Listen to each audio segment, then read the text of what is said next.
Question 96 asks us to find the midpoint of two different segments, one for A and one for B.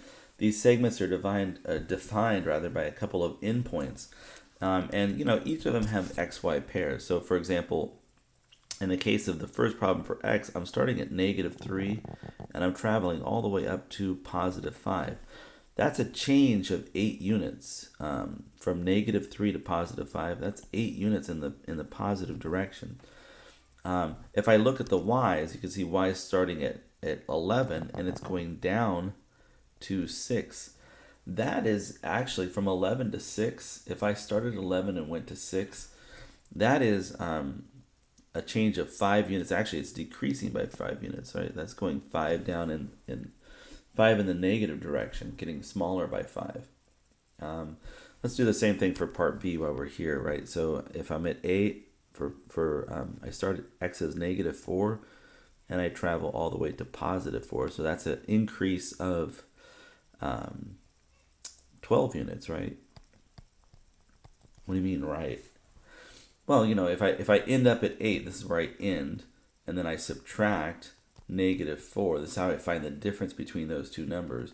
8 minus -4 is +12. So I increased 12 units, starting way down at -4, going up past the 0, and then continuing on 8 more units. And then for my y values, I'm starting at -1, and I'm going all the way up to +9. Let's see, if I'm starting at -1, I would go past the 0, and then I'd continue on 9 more units. So this is an increase of 10 units in the positive direction.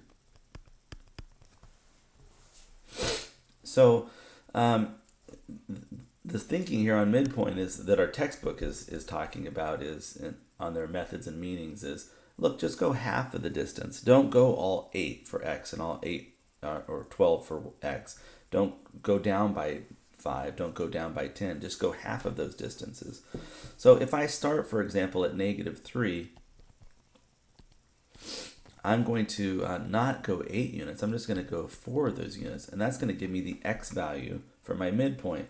If I start at 11, I'm not going to go down 5 full units. I'm just going to go down half of that. So I'm going to decrease by 5 halves.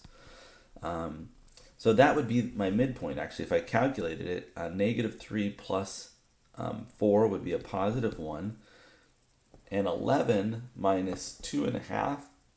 Let's see, 11 minus 2 is 8. No, 9. 9, 10, 11. And then 9 minus 1 more half would be 8.5. So I'd be at 8 and 1/2. So I claim that that's the midpoint for question A. And another way, that I'm familiar with calculating the midpoint, and it certainly helps if you're working with just the endpoints. This may be more useful in other settings, what they've done. But if I look at this, if I look at -3 and 5, and I add those two values, I get a +2, and half of 2 is equal to 1.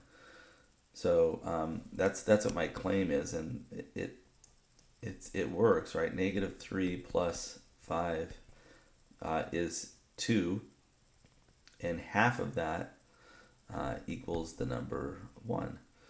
Same thing with the y's. And that's my value right there. If I add 11 and 6, 11 plus 6, that's 18.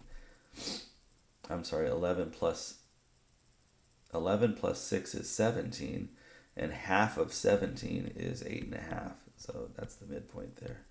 Anyways, I finish off with B, and I'm done here.